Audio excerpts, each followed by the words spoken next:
الحمد لله نحمده ونستعينه ونستغفره ونؤمن به ونتوكل عليه ونعوذ بالله من شرور أنفسنا ومن سيئات أعمالنا من يهده الله فلا مضل له ومن يضلل فلا هادي له ونشهد أن لا إله إلا الله وحده لا شريك له ونشهد أن محمدًا عبده ورسوله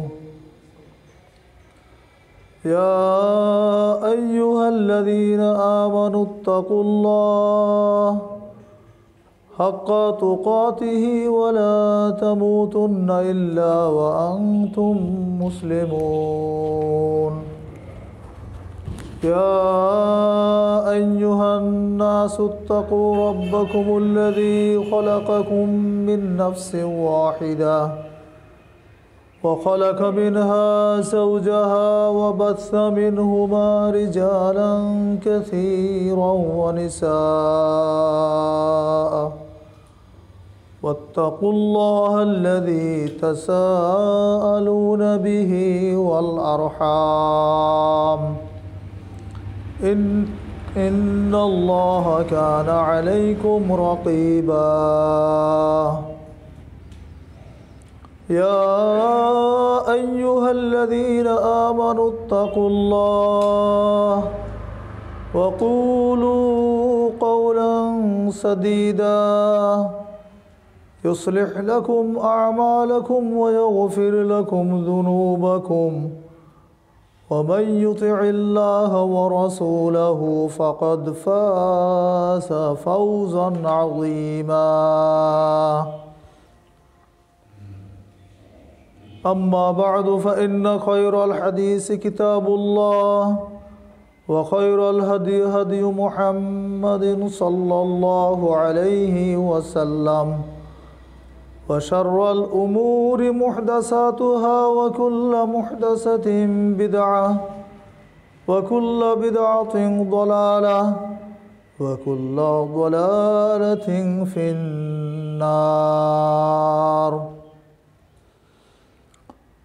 فأعوذ بالله من الشيطان الرجيم بسم الله الرحمن الرحيم ألهاكم التكاثر حتى زرتم المقابر عن أنس رضي الله عنه قال قال رسول الله صلى الله عليه وسلم منهومان لا يشبعان منهوم في العلم لا يشبع منه منهوم في الدنيا لا يشبع منها রাওয়াহুল বাইহাকী। যাবতীয় হামদ সানা যাবতীয় তারিফ বিশ্বজাহানের মালিক বিশ্বস্রষ্টা আল্লাহ রাব্বুল আলামিনের জন্য, যিনি আজকের এই পবিত্র দিনে পৃথিবীর শ্রেষ্ঠতম স্থান মসজিদে আমাদেরকে উপস্থিত হওয়ার তৌফিক দান করেছেন, সেজন্য সকলে বলে আলহামদুলিল্লাহ। অতঃপর দরুদ ও সালাম বর্ষিত হোক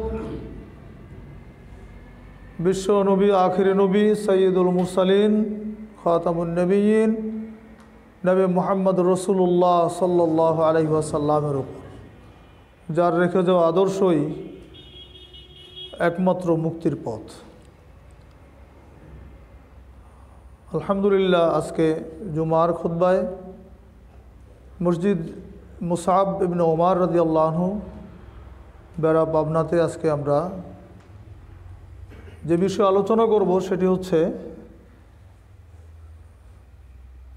কোন বস্তু ইহকাল মানে আখিরাত পরকাল থেকে গাফেল রেখে মানুষকে, পরকাল থেকে গাফেল থাকার কারণ কি এবং এর প্রতিকার কি, আমরা কিভাবে পরকালমুখী হতে পারি, কোন ত্রুটিগুলি না করলে বা ওই ত্রুটিগুলি থেকে বেঁচে থাকলে আমরা আখিরাতমুখী হতে পারবো, আমাদের চূড়ান্ত যে ঠিকানা, আমাদের কাঙ্ক্ষিত যে জায়গা, সেই জায়গাটা আমরা ঠিক করতে পারবো, জান্নাতের অধিকারী হওয়ার আশা করতে পারবো, এই বিষয়গুলো আমরা কোরআন এবং সহিহ হাদিসের আলোকে আলোচনা করব ইনশাআল্লাহ।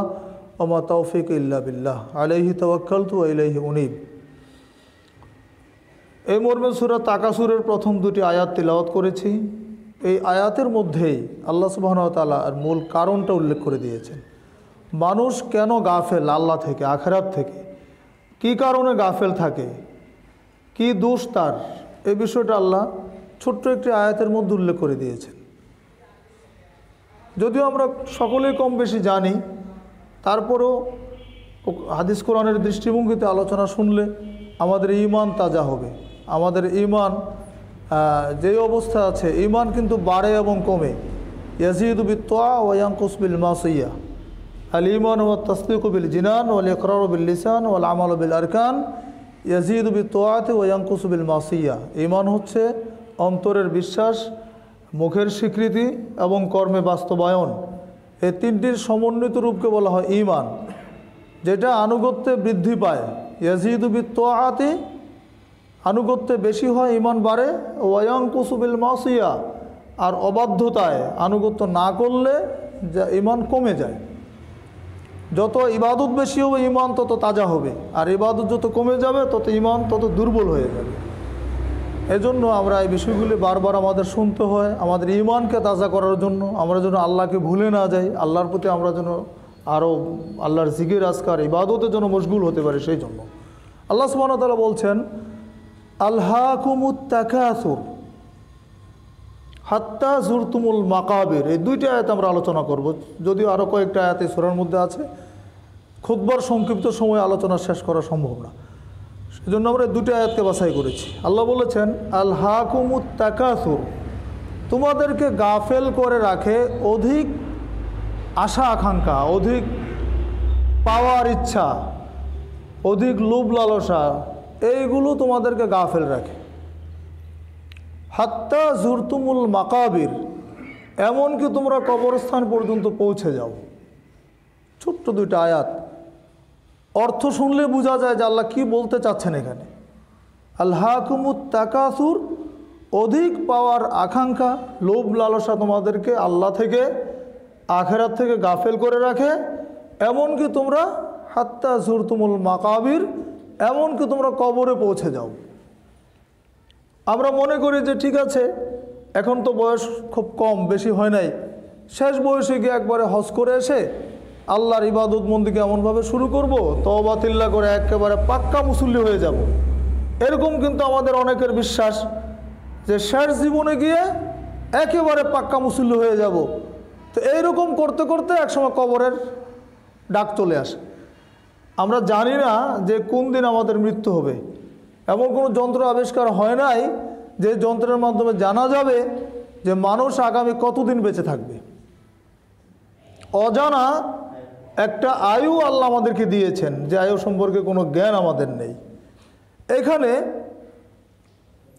আলহাকুমুত তাকাসুর, কুম দিয়ে আল্লাহ কিন্তু সবাইকে বলেন নাই। কিছু মানুষ তো আছে আল্লাহ, কিছু মানুষ তো আছে আল্লাহর ইবাদতকারী, ইবাদত গুজার, কিন্তু অধিকাংশ মানুষ হচ্ছে খারাপ। কুম বলতে তোমাদের মধ্যে, এখানে যারা অবিশ্বাসী, তারপরে যারা মুশরিক, কাফের, মুনাফেক, ফাসেক, ফাজের যারা, এই সমস্ত মানুষকে বোঝানো হয়েছে। তোমাদেরকে গাফেল রাখে আল্লাহ থেকে, আখিরাত থেকে। তাহলে বোঝা যাচ্ছে আল্লাহ এখানে উল্লেখ করলেন না, কুম বললেন, অধিকাংশ মানুষের দিক খেয়াল করে বলে দিলেন যে আলহাকুমুত তাকাসুর, তোমাদেরকে, এই তোমাদের মধ্যে কিন্তু মনে হচ্ছে আমরাও শামিল, কিন্তু এক শ্রেণীর মানুষ কিন্তু আর অন্তর্ভুক্ত নয়। যারা দিনদার পরহেজগার, তাদেরকে কিন্তু আল্লাহ থেকে গাফেল রাখে না। তাহলে অধিকাংশ মানুষের দিকে খেয়াল করে আল্লাহ কথা বলছেন। আর অধিকাংশ মানুষ হয় খারাপ, অধিকাংশ মানুষ যাবে জাহান্নামে। তার দু একটি দলিল আমরা এখানে পেশ করতে পারি। যেমন আল্লাহ সুবহানাহু ওয়া তাআলা সূরা আনআমের মধ্যে, আনআমের 116 নম্বর আয়াতে তার নবীকে বলছেন, আল্লাহ নবী সাল্লাল্লাহু আলাইহি সাল্লাম যখন দাওয়াত দেওয়া শুরু করলেন, তখন কি তার সাথে কোনো লোকজন ছিল? তিনি একাই ছিলেন। তখন যদি ওই সমাজের লোক, তারা তো বলতে পারতো মুহাম্মদ, অবশ্য তাকে সেরকম বলেওছে, কাদ ফাররাকতাল জামা, মুহাম্মদ তুমি জামাতটাকে ভেঙে দিয়েছো। আবু জাহাল আবুল হাবদের যে জামাত ছিল বা তাদের যেই দিন ছিল, ধর্ম ছিল, তাদের আচরিত যে নিয়ম পদ্ধতিগুলো ছিল, এইগুলো তো আল্লাহ নবী মানেন নাই। তাই জন্য অববাদ দিল কাদ ফাররাকতাল জামা, মুহাম্মদ তুমি আমাদের জামাতটাকে ভাগ করে দিয়েছো, ভেঙে দিয়েছো। আসলে তো নবী জামাত ভাঙেন নাই, তিনি জামাত গড়েছেন। তিনি শিরকি জামাতকে তৌহিদের জামাতে পরিণত করেছিলেন। আল্লাহ তার নবীকে বললেন ওয়াইন তুতি আকসারা মান ফিল আরদ ইউদিল্লুকা আন সাবিলিল্লাহ। হে নবী মুহাম্মদ, তোমাকে বলছি, যদি তুমি এই জগতের অধিকাংশ মানুষের কথা শোনো, যদি তুমি অধিকাংশ মানুষের কথা শুনে চলো, কি করবে? ইউদিল্লুকা আন সাবিলিল্লাহ, অধিকাংশ মানুষ তোমাকে আল্লাহর পথ থেকে বিচ্যুত করে দিবে। অধিকাংশ মানুষ আল্লাহর পথে নেই, বেশিরভাগ মানুষ হকপন্থী নয়, এটাই তার একটা প্রমাণ। কারণ ইয়াত্তাবিউনা ইল্লা যন্না ওয়া ইন হুম ইল্লা ইয়াখরুসুন, অধিকাংশ মানুষ ধারণার ভিত্তিতে কথা বলে, অধিকাংশ মানুষ অনুমান ভিত্তিক কথা বলে, অধিকাংশ মানুষ ধারণার অনুসরণ করে, ধারণার অনুসরণ করে। আরে বাপদাদারা তো এটা করেছিল, সমস্যা কোথায়? এত এত মানুষকে ভুল করেছে, এত সংখ্যা, এত বড় বড় আলেম ওলামা, এত বড় বড় বুজুর্গ, এত বড় বড় জুব্বা পাগড়ি টুপি, তারা কি ভুল করছেন? এই প্রশ্ন জাহিলি আরবও ছিল, একই প্রশ্ন বর্তমান জামানায় কিন্তু চলছে। একটু চিন্তা করে দেখছি না যে ঠিক আছে, আমি যে কর্মটা করছি এটা ঠিক আছে কিনা একটু দেখি। আমি যে জমিনটা কিনছি সেই দলিলটা যাচাই করার সময় আমরা কিন্তু খুব ভালো করে যাচাই করি, কারণ সেখানে টাকার নোকসানি হবে, যে যদি ভুল হয়, যদি এখানে ঠিক না হয়, ভেজাল থাকে, টাকা দিবেন না তো। কারণ বায়না করার আগেই সব কিছু দেখে নেন, জমি ঠিক আছে কিনা, তার ওয়ারিশান কারা ঠিক আছে কিনা, তারপরে আরও অন্য কেউ মালিকানা আছে কিনা, সব কিছু ক্লিয়ার হওয়ার পরে কিন্তু আপনি বায়না করেন। কারণ আপনার জমি যদি হাতছাড়া হয়ে যায়, কিন্তু আমল, যে আমল আপনার আমার আখেরাতের সাথী, সে আমলের দলিল কিন্তু আমরা কেউ যাচাই করি না। সে আমলের কথা বলে যে তারা কি কম বুঝেন নাকি? এত এত মানুষ, এত বড় বড় বুজুর্গ, তারা কি কম বুঝেন, কম জানেন? যদি এই কথাটা ঠিক হতো তাহলে আল্লাহ নবী বলতেন না যে আমার উম্মতের মধ্যে ৭৩টা দল হবে।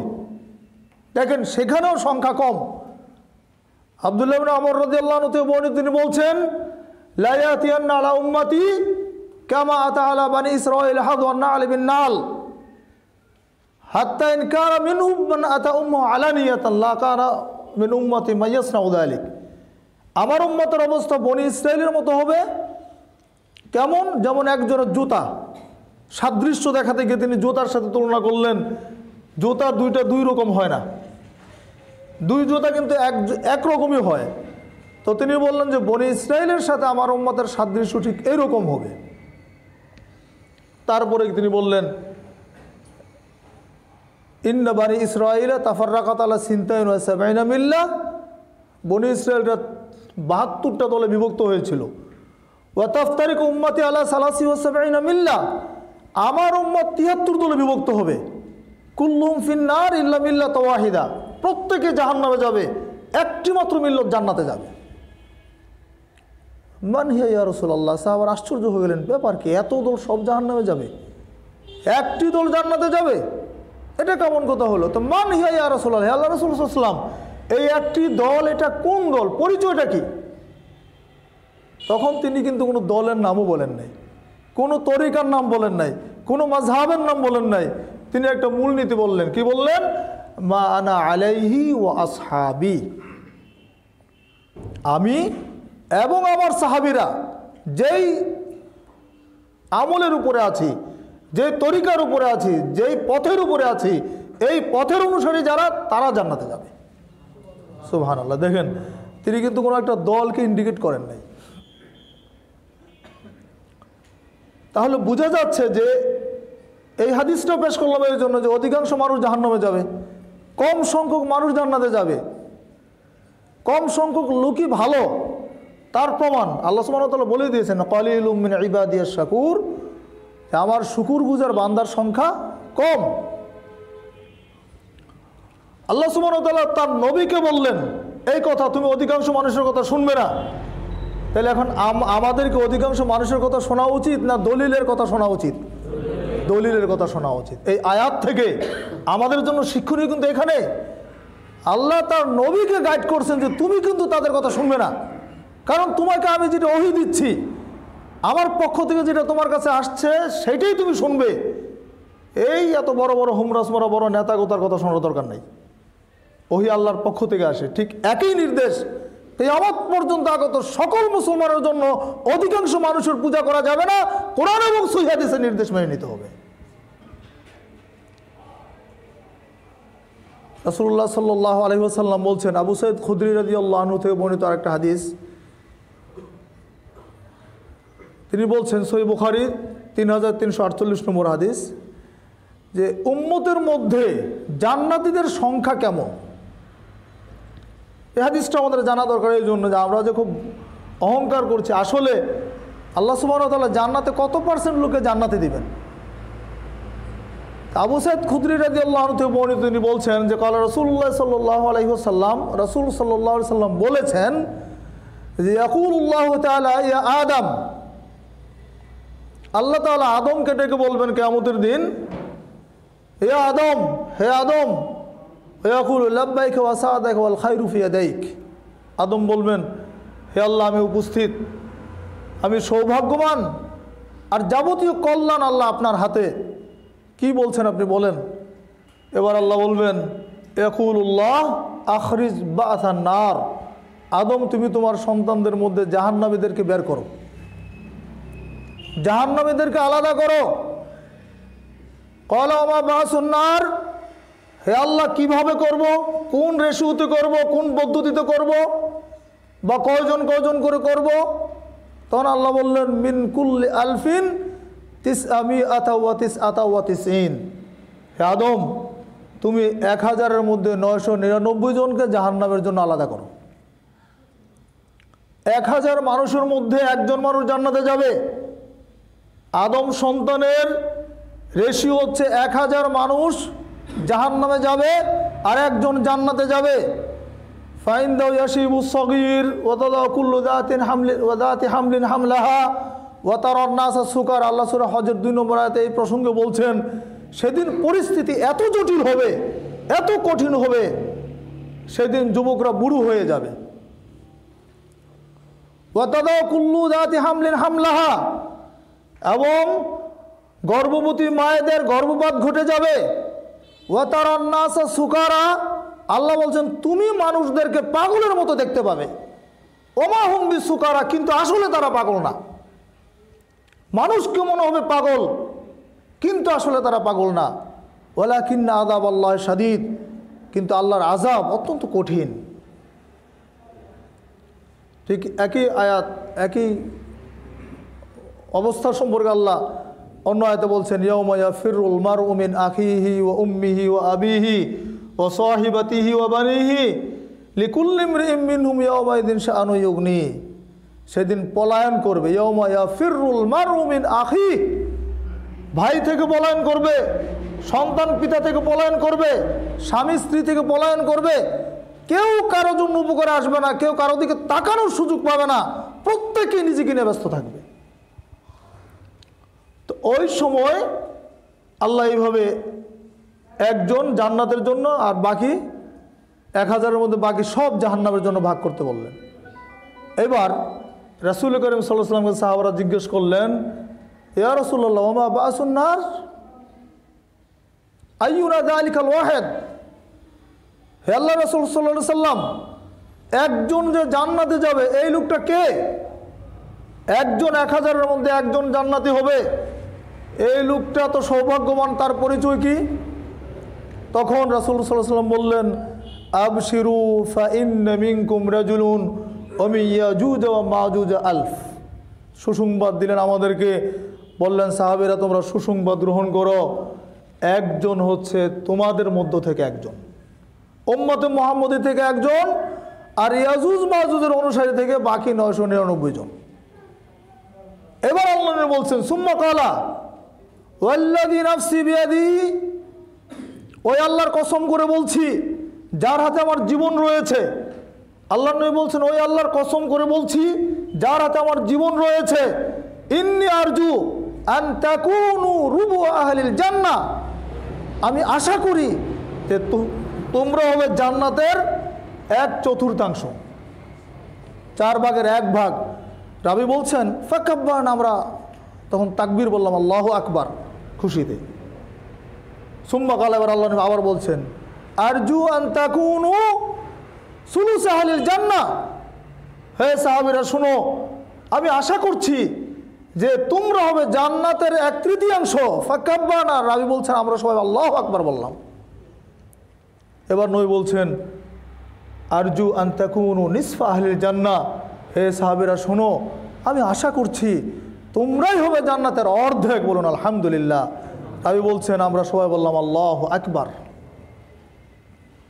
উম্মতে মুহাম্মদী থেকে জান্নাতের সংখ্যা বেশি হবে, কিন্তু টোটাল রেশিও অনুযায়ী আদম সন্তানদের মধ্য থেকে 1000 মানুষের মধ্যে মাত্র 1 জন মানুষ জান্নাতে যাবে।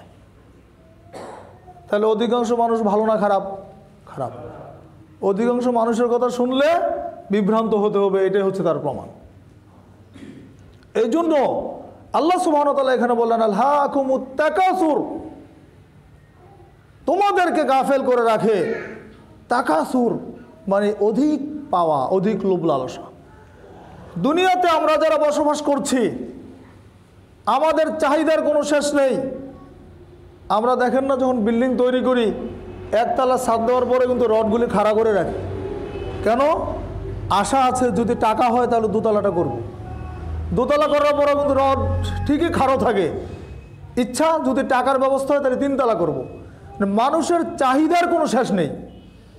যার একটা বাড়ি আছে সে 2টা চায়, যার 2টা আছে সে 3টা চায়, যার একটা মার্কেট আছে সে আরেকটা মার্কেট করতে চায়। এটা মানুষের আল্লাহ প্রদত্ত একটা মানে চাহিদা। মানুষের এই চাহিদার কোনো শেষ নেই। একথা আল্লাহ নবী নিজেও বলেছেন। তিনি বলেছেন, সহিহ মুসলিমে আসছে, আনাস বিন মালিক রাদিয়াল্লাহু আনহু থেকে বর্ণিত, তিনি বলেন আন্না রাসূলুল্লাহ সাল্লাল্লাহু আলাইহি ওয়াসাল্লাম قال, রাসূল সাল্লাল্লাহু আলাইহি ওয়াসাল্লাম বলেছেন, লাউ আন্না লিইবনি আদম ওয়াদিয়াম মিন যাহাবিন আহাব্বা ইয়াকুনা লাহু ওয়াদিয়ান, যদি আদম সন্তানের একটা উপত্যকা ভর্তি সোনা থাকে, স্বর্ণ ভর্তি একটা ময়দান যদি তাকে দেওয়া হয়, আহাব্বা ইয়াকুন, সে চাইবে, পছন্দ করবে, আই ওয়াদিয়া আই ইয়াকুনা ওয়াদিয়ান, তার জন্য 2টা ময়দান ভর্তি সোনা হয়। আল্লাহ নবী সাল্লাল্লাহু আলাইহি ওয়াসাল্লাম বললেন, কোনো ব্যক্তির, কোনো আদম সন্তানের যদি একটি ময়দান ভর্তি সোনা থাকে, তার চাহিদা হবে, সে চাইবে তার জন্য 2টা ময়দান ভর্তি সোনা হয়। ওয়ালা ইয়ামলাহু ফাহু ইল্লা তুরাব, আদম সন্তানের মুখ মাটি ব্যতীত তার মুখ ভরানো যাবে না। ওয়ালা ইয়ামলাহু ফাহু ইল্লা তুরাব, মাটি মুখে দেওয়ার আগ পর্যন্ত তার চাহিদা শেষ হবে না, মুখে মাটি পড়া পর্যন্ত, অর্থাৎ মৃত্যুর আগ পর্যন্ত তার চাহিদা শেষ হবে না, সে চাহিদা করেই যাবে। এই হাদিসগুলো কেন বলা হচ্ছে? আমাদেরকে শেখানোর জন্য, আমাদেরকে সাবধান করার জন্য, আমরা যেন ওই রকম না হই। একই রাবি থেকে বর্ণিত হাদিস, রাসূল সাল্লাল্লাহু আলাইহি ওয়াসাল্লাম বলেছেন, মানহুমান লা ইয়াশবাআন, যে হাদিসটা খুতবায় পড়েছি, মানহুমান লা ইয়াশবাআন, 2টি বিষয়ে, 2টি পিপাসু ব্যক্তির পিপাসা কোনোদিন শেষ হয় না। এই 2টার মধ্যে একটা কিন্তু ভালো, 2টার মধ্যে একটা ভালো, একটা গ্রহণ করলে ভালো হবে। আল্লাহ নবী সাল্লাল্লাহু আলাইহি ওয়াসাল্লাম বললেন, মানহুমান লা ইয়াশবাআন, 2টি পিপাসু ব্যক্তির, 2জন পিপাসু ব্যক্তির পিপাসা কোনোদিন শেষ হয় না।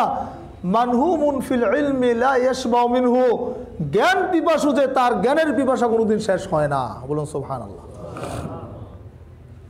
যারা জ্ঞানী, যারা আলেম উলামা, যারা লেখাপড়া করেন বা যাদের নেশা হচ্ছে পড়াশোনা করা, তাদের এই নেশা কিন্তু শেষ হয় না। এটা আল্লাহ প্রদত্ত। অনেকের লাইব্রেরিতে, বাসায় দেখবেন যে বই খুব সাজানো গোছানো আছে, কিন্তু কোনো বই পড়ে দেখে নাই। বই কেনা, একটা গল্প আমরা মাদ্রাসা জীবনে পড়েছিলাম দাখিলে, বই কেনা আর বই পড়া। কারো আছে বই কেনার নেশা, আর কারো আছে বই পড়ার নেশা। কেউ তৃপ্তি পায় বই কিনে আলমারি সাজিয়ে রাখতে, আবার কেউ তৃপ্তি পায় বই না থাকলেও অন্যের কাছ থেকে ধার করে নিয়ে এসেও বইটা পড়বে। তাহলে বই কেনার চাইতে বই পড়ার নেশাটা বেশি গুরুত্বপূর্ণ। এই জন্য আল্লাহ নবী বলছেন মানহুমান লা ইয়াশবান মানহুমুন ফিল ইলমি লা ইয়াশবা মিনহু। ইলমের পিপাসা যেটা, জ্ঞানের পিপাসা যেটা, এটা কোনোদিন শেষ হয় না। আর একটা ক্ষতির পিপাসা হচ্ছে মানহুমুন ফিদ দুনিয়া লা ইয়াশবা মিনহা। দুনিয়ার পিপাসা এটাও কোনোদিন শেষ হয় না। দুইটা পিপাসা কোনোদিন শেষ হয় না। একটা হচ্ছে জ্ঞানের পিপাসা, আর একটা হচ্ছে দুনিয়ার পিপাসা। নিশ্চয়ই ইমানদার মুমিন যারা হবে তারা জ্ঞানের পিপাসু হবে, দুনিয়ার পিপাসু হওয়া যাবে না। রাসূল সাল্লাল্লাহু আলাইহি ওয়াসাল্লাম বলছেন অন্য হাদিসের মধ্যে, লাইসাল গিনা গিনাল, ওই ব্যক্তি ধনী নয়, মালের ধনী যে সে ধনী নয়, ওয়ালাকিন্নাল গিনা গিনান নাফস, প্রকৃত ধনী হচ্ছে অন্তরের ধনী। রাসূল সাল্লাল্লাহু আলাইহি ওয়াসাল্লাম বলছেন লাইসাল গিনা গিনা আন কাসরাতিল আরাদ ওয়ালাকিন্নাল গিনা গিনান নাফস। মুত্তাফাকুন আলাইহি, সহিহ বুখারী মুসলিমের হাদিস। তিনি বলছেন মালের ধনী আসলে ধনী না, প্রকৃত ধনী হচ্ছে যার অন্তরের ধনী। তাহলে বোঝা যাচ্ছে দুনিয়া থেকে গাফেল থাকার একটা মৌলিক কারণ আল্লাহ এখানে বললেন। সে মৌলিক কারণটা হচ্ছে অধিক লোভ লালসা, অধিক চাওয়া, অধিক পাওয়ার আশা করা, অধিক পাওয়ার আকাঙ্ক্ষা। এটা হচ্ছে দুনিয়া আল্লাহ থেকে বা আখিরাত থেকে গাফেল থাকার একটা কারণ। এই জন্য আল্লাহ আমাদেরকে এই সূরার প্রথমেই আমাদেরকে সাবধান করে দিলেন আলহাকুমুত তাকাসুর বলে। তারপরে কি বললেন হাত্তা জুরতুমুল মাকাবির, এমনকি তোমরা অপেক্ষা করতে করতে কবর পর্যন্ত পৌঁছে যাও। হায় আয় হাত্তা ইয়াতিয়াকুমুল মাউত ফাওয়াসালতুম ইলাল কবর ওয়াসিরতুম মিন আহলিহা। অর্থ হচ্ছে যতক্ষণ পর্যন্ত তোমার মৃত্যু না আসবে, তোমার মৃত্যু আসা পর্যন্ত, এবং যখন তোমার কবরে নিয়ে যাওয়া হবে এবং তুমি কবরের বাসিন্দা না হবে, ততক্ষণ পর্যন্ত তুমি গাফেল থাকো। তো ওই পর্যন্ত যদি গাফেল থাকা হয়, তাহলে মৃত্যুর সময় যদি আল্লাহর কাছে আমরা বলি যে আল্লাহ লাউলা আখারতানি ইলা আজালিন করিব ফাআসাদদাকু ওয়া আকুম মিনাস সালিহিন, বলবে তো, আল্লাহ তো বলেছেন। কি বলবে? মুমিন যখন মৃত্যু এসে যাবে তখন মানুষ এইভাবে প্রার্থনা করবে লাউলা আখারতানি ইলা আজালিন করিব, যদি আমাকে আরও কিছু কয়েকটা দিন সময় দিতেন, আল্লাহ আমাকে আরও কিছুদিন সময় দেন। ইলা আজালিন করিব, বেশি দিন চাই না, অল্প কয়েকটা দিন দেন, বেশি দিন থাকার দরকার নাই, অল্প কয়েকটা দিন সময় দেন। কি করব? ফাসাদদাকা ওয়া আকুম মিনাস সালিহিন, আমি সাদাকা করব, দান করব, তোমার মতো খরচ করব। ওয়া আকুম মিনাস সালিহিন, আমি সৎকর্মশীলদের অন্তর্ভুক্ত হয়ে যাব, আমি নেককার পরহেজগার হয়ে যাব, ইবাদত গুজার হয়ে যাব, তোমাকে ভুলবো না, তোমার প্রতিটি নির্দেশ আল্লাহ মেনে চলবো। আল্লাহ আর কয়টা দিন আমাকে সময় দাও। ওয়ালা ইউআখিরুল্লাহু নাফসান, আল্লাহ কাউকে সময় দিবেন না, কারণ আল্লাহ জানেন আল্লাহু আলিমুন খবীর, আল্লাহ জানেন যে তুমি কি করবে, তোমাকে সময় দিলেও তুমি ওই কাজই করবে। কিছু মানুষ আছে যারা অন্যায় করে তওবা করে, অন্যায় করে তওবা করে, একই অপরাধ বারবার করছে, সকালে অন্যায় করছে, অপরাধ করছে, আবার বিকালে তওবা করছে, বিকালে অপরাধ করছে, সকালে তওবা করছে। এই তওবা আল্লাহর কাছে কবুল হবে? তওবা জিনিসটাই তো আমরা বুঝতে পারি নাই। তওবা শব্দের অর্থ হচ্ছে ফিরে আসা। যে অপরাধটা আমি করেছি এটা স্বীকার করতে হবে। তওবা কবুলের কয়েকটা শর্ত আছে, স্বীকার করতে হবে, অনুতপ্ত হতে হবে, ক্ষমা চাইতে হবে, আর কখনো এই কাজটা আমি করবো না এই অঙ্গীকার করতে হবে আল্লাহর কাছে। এটার নাম হচ্ছে তওবা, এটার নাম হচ্ছে তওবা নাসুহা। কিন্তু অন্যায় করব আর তওবা করব, বাই রোটেশন চলতেই থাকবে, এটা চলবে না। রাসূল সাল্লাল্লাহু আলাইহি ওয়াসাল্লাম, আল্লাহ সুবহানাহু ওয়া তাআলা আমাদেরকে বললেন কবর পর্যন্ত পৌঁছে যাও, হাত্তা জুরতুমুল মাকাবির, অর্থাৎ কবর মৃত্যুর আগ পর্যন্ত তোমরা গাফেল থাকো। এখানে কবর উল্লেখ করা হলো কেন? কবর হচ্ছে দুনিয়ার জীবনের একটা সীমা, কবর কিন্তু মানুষের চূড়ান্ত ঠিকানা না। কবরটা হচ্ছে একটা ওয়েটিং রুম, এটা অপেক্ষমান বিশ্রামাগার। কবরে আমরা কিছুদিন থাকব। মানুষের জীবনের 4টা স্টেজ আছে, 4টা স্তর আছে। তার মধ্যে তৃতীয় স্তরের নাম হচ্ছে কবর। মায়ের পেটে এসেছি, মায়ের পেটে আমরা ছিলাম 9 মাস 10 দিন বা 10 মাস বা তারও কম বেশি। ওই সময়টাতেও 4 মাস বয়সে কিন্তু আমাদের আল্লাহ জীবন দিয়েছিলেন। সেখানেও আমাদের রিজিকের ব্যবস্থা ছিল, সেটাও কিন্তু একটা জীবন আমাদের ছিল। সেখান থেকে আমরা দুনিয়াতে এসেছি, দারুদ দুনিয়া। এখন দুনিয়ার জীবনে আছি। এই দুনিয়ার জীবনটাকে 4টা ভাগে ভাগ করা যায়। 1 থেকে 16 বছর পর্যন্ত শৈশবের দুর্বলতা দিয়ে শুরু। ছোটোবেলা আমরা কিছু করতে পারি না, বাপ মা আমাদেরকে লালন পালন করেন, আমাদের লালন পালন করে আস্তে আস্তে বড় হই আমরা। তারপরে 16 থেকে 40 বছর পর্যন্ত যৌবনের শক্তিমত্তা, তখন খুব ক্ষমতা থাকে।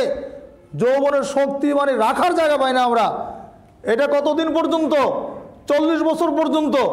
40 থেকে 60 বছর পর্যন্ত প্রবৃত্তির পূর্ণতা। তখন বয়স ভারী হয়ে যায়, বুঝ আসে, আসলে যুবককালে যা করেছি মনে ঠিক হয় নাই, কিছুটা পূর্ণতা চলে আসে। আর 60 থেকে 70 বছর, 10 বছর হচ্ছে বার্ধক্যের দুর্বলতা। ওই সময় মানুষ বৃদ্ধ হলে দুর্বল হয়ে যায়। আর উম্মতে মুহাম্মাদের জন্য রাসূল কারীম সাল্লাল্লাহু আলাইহি সাল্লাম বয়স বেঁধে দিয়েছেন, আমার উম্মতের বয়স হচ্ছে 60 থেকে 70 বছর। সহিহ হাদিস, 60 থেকে 70 বছর। কম সংখ্যক লোকে এই সীমা অতিক্রম করবে। এর মানে এই নয় যে 70 বছরের পরে কেউ বাঁচবে না। 100 বছরও তো বাঁচে, 104-5 বছর 10 বছর হায়াত পায়, এরকম লোক কিন্তু আমাদের দেশে আছে, কিন্তু কম। কোনো মানে সারা বাংলাদেশে খুঁজলে কয়েকটা হবে কিনা সন্দেহ। তাহলে গড়াইও আমাদের সরকার দেয় না, কিন্তু আল্লাহ নবী সাল্লাল্লাহু আলাইহি ওয়াসাল্লাম 1500 বছর আগেই উম্মতে মুহাম্মদের একটা গড় আয়ু বলে দিয়েছেন 60 থেকে 70 বছর। তাহলে এই সময় গিয়ে মানুষ বৃদ্ধ হয়ে যায়। বার্ধক্যের দুর্বলতা, শৈশবের দুর্বলতা। যখন শিশু ছিলাম আশ্রিত ছিলাম বাবা মায়ের কোলে, আবার বাবা মা যখন বৃদ্ধ হয়ে যাচ্ছে তারা কিন্তু আবার সন্তানের কাছে আশ্রিত হয়ে যায়। দুর্ভাগ্য, আজকে সে বাবাকে ময়মনসিংহ জঙ্গলে ফেলে আসা হয় করোনার ভয়ে, সেই মাকে আশ্রয় কেন্দ্রে দিয়ে আসা হয়, বাবাকে বৃদ্ধাশ্রম কেন্দ্রে দিয়ে আসা হয়। কত জঘন্য সন্তান আমরা চিন্তা করেন।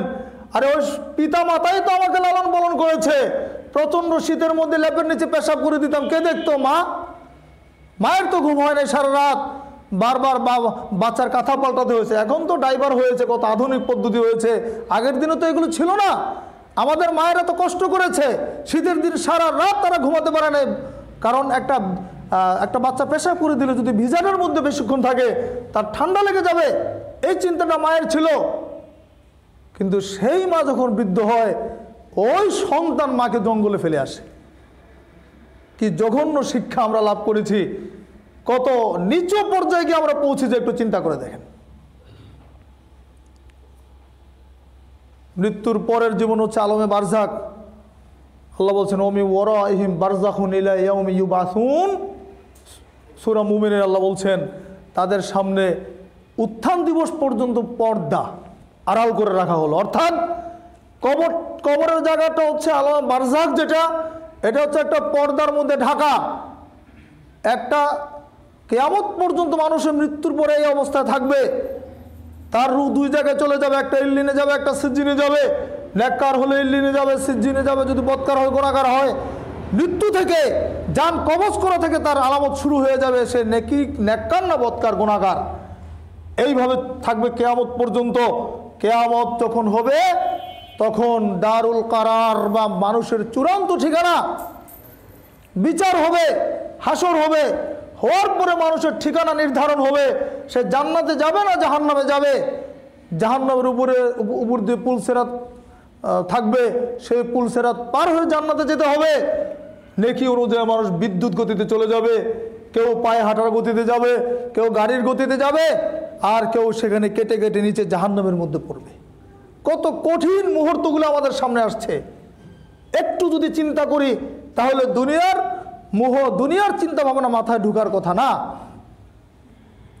আল্লাহ সুবহানাহু ওয়া তাআলা আমাদেরকে সাবধান করে দিলেন দুনিয়ার মোহ দুনিয়ার অধিক পাওয়ার আকাঙ্ক্ষা, দুনিয়ার লোভ লালসা তোমাদেরকে আল্লাহ থেকে গাফেল রাখে, আখিরাত থেকে গাফেল রাখে, আল্লাহর যে বিচার ফয়সালা সেখান থেকে তোমাদেরকে গাফেল করে রাখে। যে বস্তুটি সেটির নাম হচ্ছে দুনিয়ার অধিক পাওয়ার আকাঙ্ক্ষা, লোভ লালসা।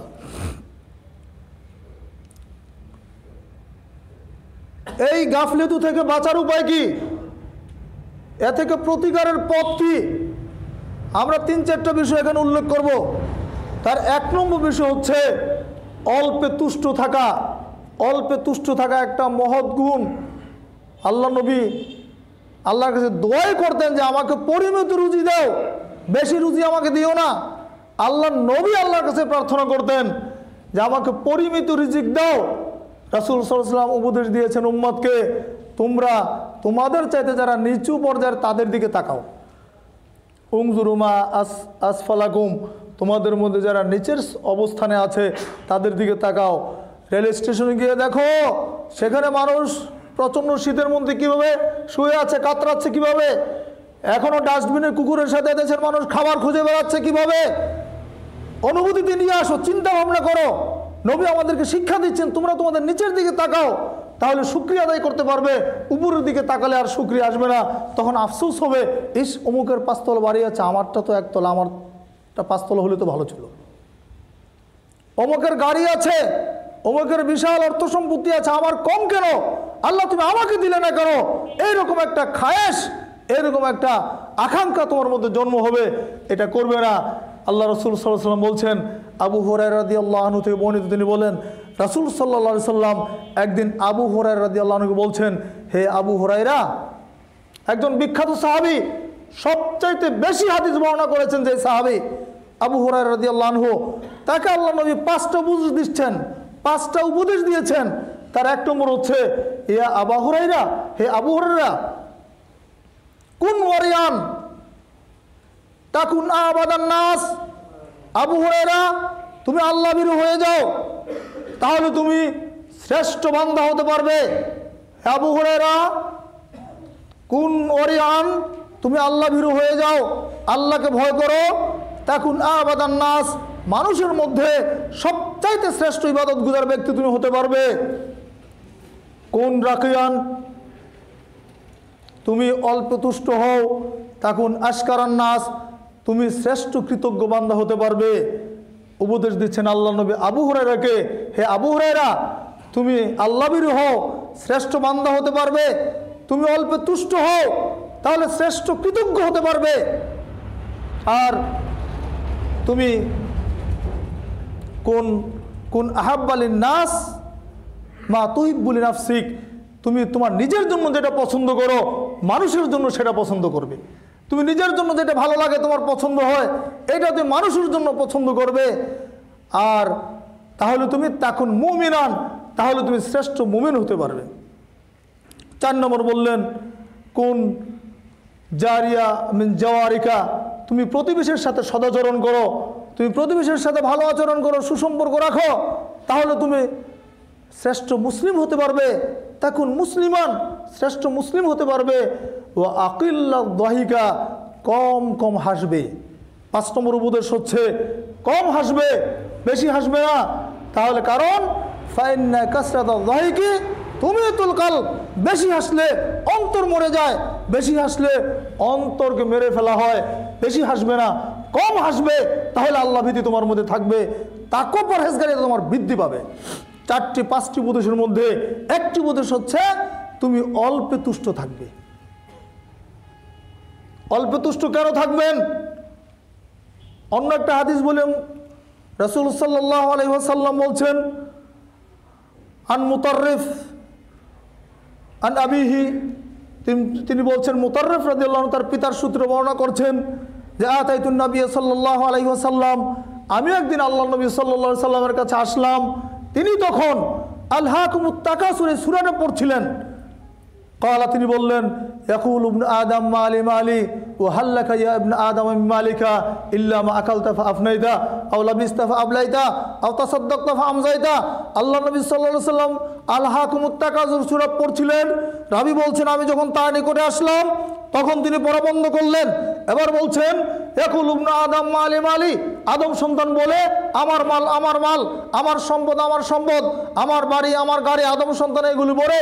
ও হাল্লাকা ইয়া ইবনে আদম আমি মালিকা, আদম সন্তান কি কখনো চিন্তা করে দেখেছে সে কতটুকু মালের মালিক, সে কতটুকু মাল তার নিজের?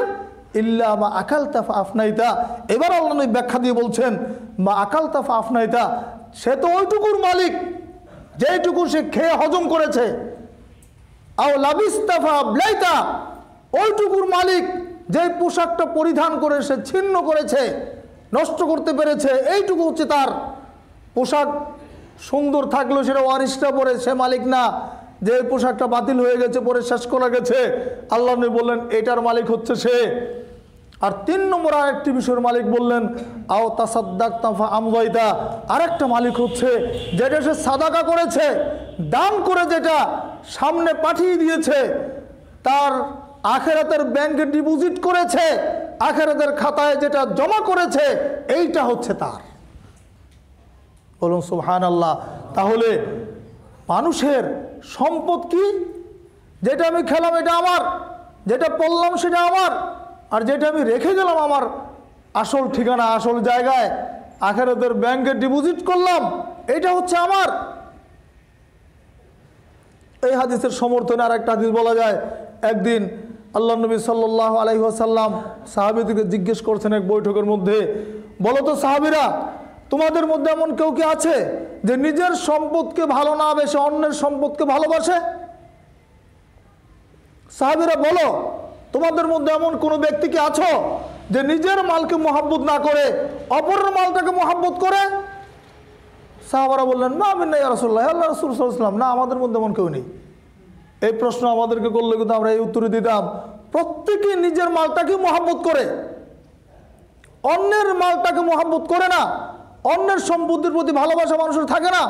আপনার জমির পাশে আরেকজনের জমি আছে, আপনি লেবার নেই আপনারটা নিরানি না দিয়ে অন্যেরটা দিবেন? প্রশ্ন আসে না।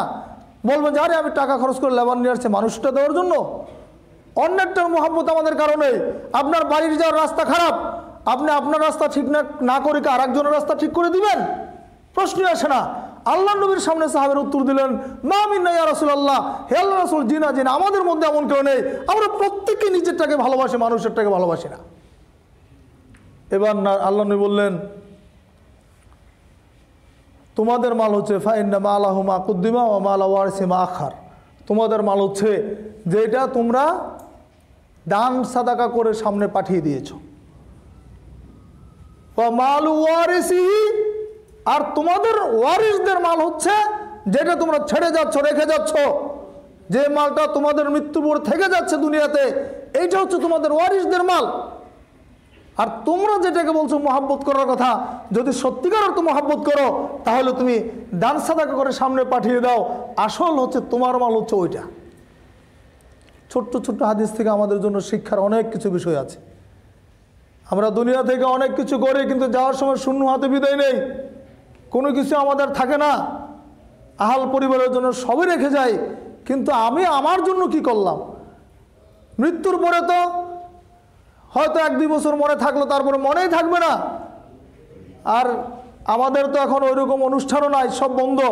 আগে তো 40-40 করলে একটু জাঁকজমক করা যেত, এগুলোর তো কোনো দলিল খুঁজে পাওয়া যায় না। তাহলে বাবা টাকা পয়সা রেখে গেল, কোনো জায়গায় খরচও হচ্ছে না, সব ছেলে মেয়েরাই খাচ্ছে। এমনকি বাপ মায়ের জন্য একটু দোয়া করবে, নিজে তো দোয়াটাও জানে না। রব্বির হামহুমা কামা রব্বায়ানি সগীরা, ছোট্ট একটা দোয়া, এটাও তো আমাদের ভালো জানা নেই। আমরা দোয়া পড়তে গেলে তো ভাড়াটে মৌলবি নিয়ে আসি, টাকা দিয়ে ভাড়া হায়ার করে মৌলবি আনি যে আব্বা আমার জন্য দোয়া করাই দেন, মিলাদ পড়ে দেন, ক্যাম করে দেন, এগুলো করে। কিন্তু আমি আমার পিতামাতার জন্য আমি হক রাখি। পিতামাতার জন্য সন্তানের দোয়া আল্লাহর কাছে কবুল হবে, দোয়া করবে ছেলে সন্তান। ভাড়াটিয়া মৌলবি দোয়া করলে কতটুকু কবুল হবে এটা আল্লাহ ভালো জানেন। এগুলো ট্র্যাডিশন হয়ে গেছে আমাদের। এই জন্য আমাদের সবাইকে দ্বীনের ন্যূনতম যে জ্ঞান সেটা আমাদের অর্জন করতে হবে, শিখতে হবে। তাহলে দুনিয়ার অল্পে তুষ্ট থাকতে হবে।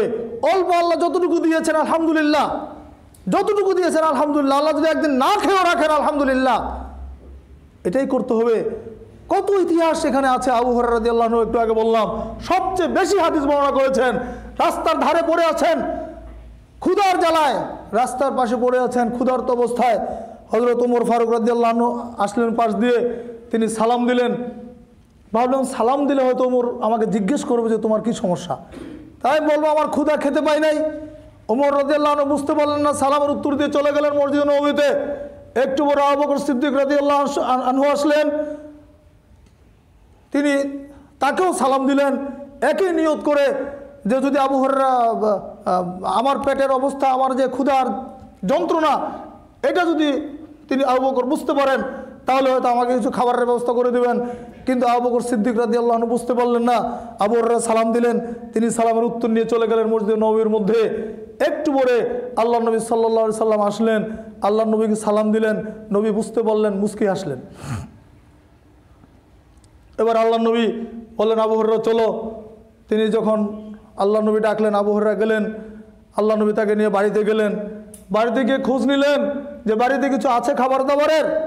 তখন দেখা গেল যে এক পেয়ালা দুধ পাওয়া গেল, এক পেয়ালা দুধ মাত্র আল্লাহ নবীর সামনে নিয়ে আসা হলো। নবী বললেন আবু হুরায়রাকে, আবু হুরায়রা ওই যে মসজিদ নববীর পাশে আহলে সুফার লোকেরা আছে, ওই যে দরিদ্র মানুষগুলো আছে প্রায় 70 জনের মতো, তুমি তাদেরকে ডেকে নিয়ে আসো। আবু হুরায়রা বলছে বলে কি আল্লাহ নবী, আমার ক্ষুধার যন্ত্রণার বাঁচি না, এক পেয়ালা দুধ তো আমারই হবে না, তার মধ্যে আবার বলছে 70 জনকে ডেকে নিয়ে আসার জন্য। কিন্তু নবীর নির্দেশ তো লঙ্ঘন করার কোনো উপায় নেই। আবু হুরায়রা অনিচ্ছা সত্ত্বেও গেলেন, আহলে সুফার সবাইকে ডেকে নিয়ে আসলেন। এবার আল্লাহ নবী সবাইকে বসালেন। বসানোর পর আবু হুরায়রাকে নেতৃত্ব দিচ্ছেন, তার হাতে পেয়ালা দিয়ে বললেন আবু হুরায়রা তুমি এক এক করে সবাইকে দুধ পান করিয়ে আসো। আবু হুরায়রা চিন্তিত হয়ে গেলেন, বলেন কি এক পেয়ালা দুধে 70 জনকে খাওয়াবো, আমি ক্ষুধার যন্ত্রণা বাঁচছি না, বাঁচতে পারছি না। আল্লাহ নবী বুঝতে পারলেন, মনে করে আসলাম, কিন্তু এক পেয়ালা দুধ সবাইকে দিলে তো আমার ভাগে থাকবেই না। বিসমিল্লাহ বলে খাওয়ানো শুরু করে দিলেন। ডান দিক থেকে একজন খেয়ে শেষ করে আরেকজনকে দিচ্ছেন, আরেকজন শেষ করে আরেকজনকে দিচ্ছেন। এইভাবে 70 জন সাহাবী আহলে সুফার দরিদ্র মানুষ প্রত্যেকে তৃপ্তি সহকারে দুধ খেলেন। এবার আল্লাহ নবী আবু হুরায়রাকে বলেন আবু হুরায়রা তুমি পান করো। আবু হুরায়রা বলছেন আমি বিসমিল্লাহ বলে পান করলাম। আল্লাহ নবী বলেন আবু হুরায়রা তুমি আবার পান করো। তিনি বললেন আমি আবারও পান করলাম। আল্লাহ নবী বললেন যে হে আবু হুরায়রা তুমি আবার পান করো। আবু হুরায়রা বললেন আমি তৃতীয়বারও পান করলাম। এবার আল্লাহ নবী বললেন, আমি বললাম হে আল্লাহ নবী সাল্লাল্লাহু আলাইহি সাল্লাম আমার পক্ষে আর সম্ভব না। সুবহানাল্লাহ। এরপর রাসূল সাল্লাল্লাহু আলাইহি ওয়াসাল্লাম বাকি পেয়ালার দুধটা তিনি নিজে পান করলেন। তাহলে দেখেন কি ইতিহাস, আল্লাহর নিয়ামত, আল্লাহর পক্ষ থেকে রিজিকের ব্যবস্থা এইভাবে হয়। কিন্তু আমরা যদি দুনিয়া নিয়ে ব্যস্ত থাকি, রিজিক দেওয়ার মালিকও আল্লাহ, রিজিক উঠিয়ে নেওয়ার মালিকও কিন্তু আল্লাহ। অল্পে তুষ্ট থাকতে হবে। 2 নম্বর হচ্ছে দুনিয়াকে তুচ্ছ মনে করতে হবে, দুনিয়াকে তুচ্ছ জ্ঞান করতে হবে। দুনিয়ার মোহে পড়া যাবে না। দুনিয়া সম্পর্কে আলোচনা করলে 1-2 ঘন্টা আলোচনা, লম্বা আলোচনার বিষয়, সময় শেষ হয়ে যাচ্ছে। শুধু বলে দিচ্ছি দুনিয়াটা হচ্ছে একটা সুমিষ্ট জায়গা। আল্লাহ নবী বলছেন ইন্না দুনিয়া হুলওয়াতুন খাদিরা, দুনিয়াটা হচ্ছে একটা মিষ্ট জায়গা। অন্য হাদিসে বলছেন ওয়াল্লাহি লাল ফাকর আকশা আলাইকুম ওয়ালাকিন আকশা আলাইকুম আন তুবসাত আলাইকুমুদ দুনিয়া। নবী বলছেন দেখো সাহাবীরা, আল্লাহর কসম করে বলছি তোমরা দরিদ্র হয়ে যাও আমার কোনো ভয় নাই। ওয়াল্লাহি লাল ফাকর আকশা আলাইকুম, তোমরা গরিব হও এটাতে আমার কোনো ভয় নাই, কোনো চিন্তা নাই।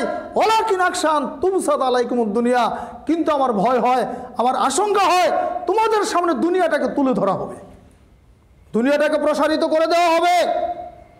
ফাতানাফাসুহা কামা তানাফাসুহা, তোমরা দুনিয়া নিয়ে প্রতিযোগিতা করবে যেমনিভাবে ইতিপূর্বের লোকেরা প্রতিযোগিতা করেছিল। ফাতুহলিকাকুম কামা আহলাকাতহুম, তোমরা ধ্বংস হয়ে যাবে যেমনিভাবে তারাও ধ্বংস হয়ে গিয়েছিল। কারুনের ইতিহাস জানেন না? কারুনের সম্পদ, আল্লাহ কোরআন মাজিদে কারুন সম্পর্কে আলোচনা নিয়ে আসছেন।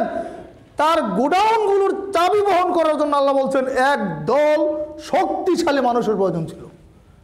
1-2 জন না, চাবি একজনে তো অনেকগুলো রাখতে পারে।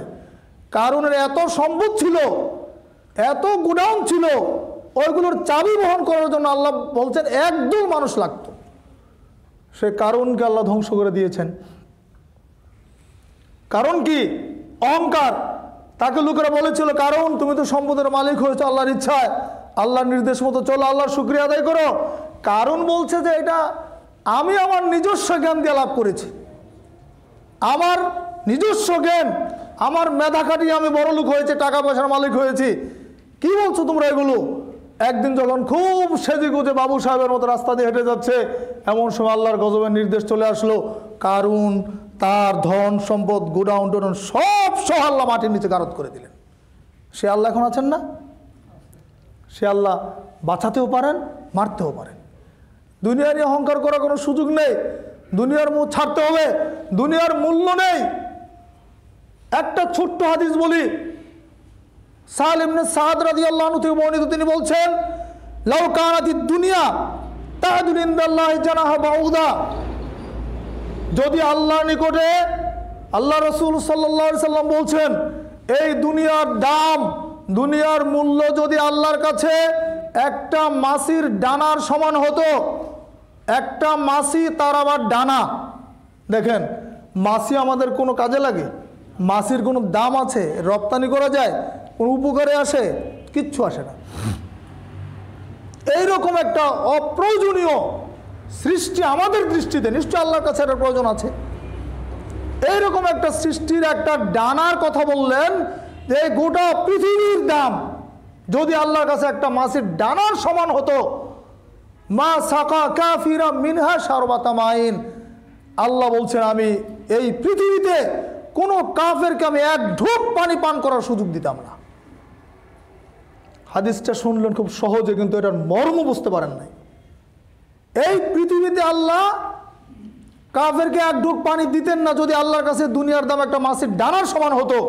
এবার চিন্তা করেন, আখিরাতে যখন আমরা যাব, জান্নাতে যখন আমরা আলহামদুলিল্লাহ যাব, ইনশাআল্লাহ যাব, তখন সেখানে কি কাফেরদের কোনো পানির ব্যবস্থা হবে? বা যারা জাহান্নামে হবে তাদের খাদ্য কি হবে? রক্ত, পুষ, পচা, যেগুলি শরীর থেকে বের হয়। যারা মদ খায়, যারা গাঞ্জা খায়, তাদের খাবার হবে তিনাতুল খাবাল। একটা নদী হবে তিনাতুল খাবাল, সেটার মধ্যে শুধু রক্ত পুষ দিয়ে আল্লাহ একটা নদী বানাবেন। রক্ত পুষ যত নোংরা জিনিসগুলো থাকবে, এই মদখোর যারা আছে তারা ওইগুলোতে আল্লাহ তাদেরকে খাইতে দেবে। দুনিয়াতে খুব ঢং করে মদ খাও, সাহস দেখাইয়া মরো, তারপরে খাওয়া ওই তিনাতুল খাবাল। আল্লাহ খাবার বলেই দিয়েছে, দুনিয়াতে মদ খাইবা, মরার পরে কি বলে পুষ খাবা। আল্লাহ সুবহানাহু ওয়া তাআলা এখানে বলছেন যে দুনিয়ার দাম যদি একটা মাছের ডানার হতো, তাহলে কাফেরকে পানি পান করতে দিতেন না। তার মানে কি? এই দুনিয়াতে কাফের রাজত্ব করবে, দুনিয়াতে কাফেররা শাসন করবে, মুসলমানদের উপর নির্যাতন করবে, হকপন্থীদের উপর জুলুম নির্যাতন করবে। এই ক্ষমতা আল্লাহ তাদেরকে দুনিয়াতে দিয়েছেন, কিন্তু মৃত্যুর পরে আখিরাতের জিন্দেগিতে তাদের কোনো ক্ষমতা সেখানে থাকবে না। তারা পানি তো পাবে না, তাদের কোনো গুরুত্ব সেখানে থাকবে না, জাহান্নামের অনলে পড়ে তারা শেষ হবে। তাহলে আমাদের কোনটার দরকার? এই দুনিয়াটা দরকার না আখিরাতটা দরকার? আখিরাতের। কেন দরকার? আখিরাতের জিন্দেগির দাম কত জানেন? সময়সীমা কতটুকু জানেন? ছোট্ট একটা উদাহরণ দিয়েছেন আল্লাহ নবী। একটা সমুদ্রের মধ্যে আঙ্গুল ডুবিয়ে উঠাক, ফালিয়ানজুর বিমা ইয়ারজি, আল্লাহ নবী বলছেন, সে উঠিয়ে দেখুক তো তার আঙ্গুলের সাথে কি এসেছে। কি আসবে? এক ফোঁটা পানি, তাই তো? তাহলে সমুদ্রের বিশাল পানি রাশি, এটা হচ্ছে আখিরাতের জীবন।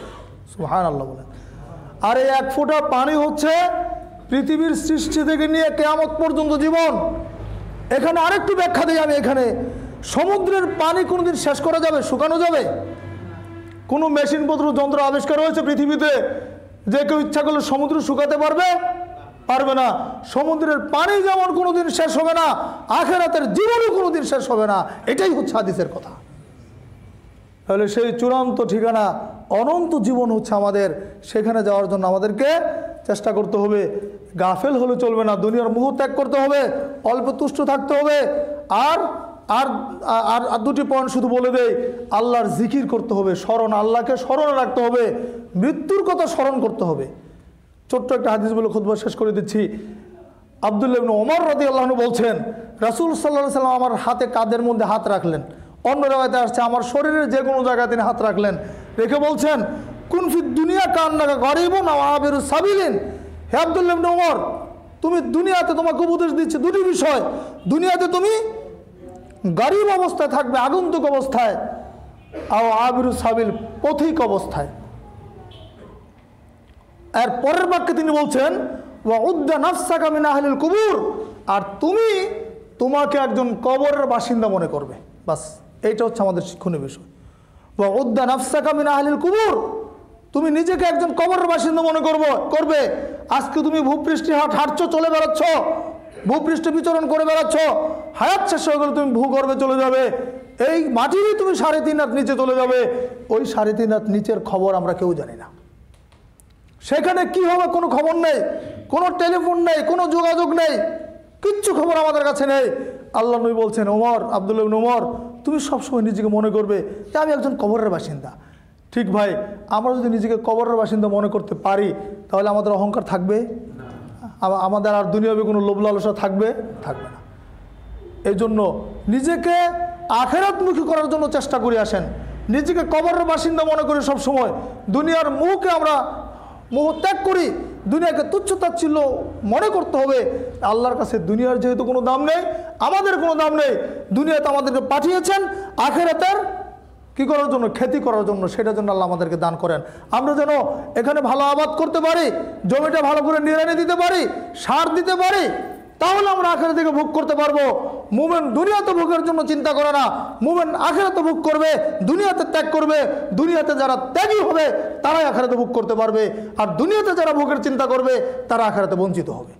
আসুন আল্লাহ রাব্বুল আলামিন যেন আমাদেরকে এই দুনিয়ার মোহ ত্যাগ করে সত্যিকার অর্থে আমরা যেন আল্লাহ ভীরু হতে পারি, আল্লাহকে স্মরণ করতে পারি, সহি পদ্ধতিতে সঠিক তরিকায় যেন আমরা তার ইবাদত করতে পারি, এবং তিনি যেন আমাদের ইবাদতগুলো কবুল করে নেন, আমাদের জীবনের সমস্ত গুনাহ ক্ষমা করে দিয়ে তিনি যেন আমাদেরকে জান্নাতুল ফিরদাউসের জন্য আমাদেরকে কবুল করে নেন। আমিন। আকুলু কাউলি হাদা।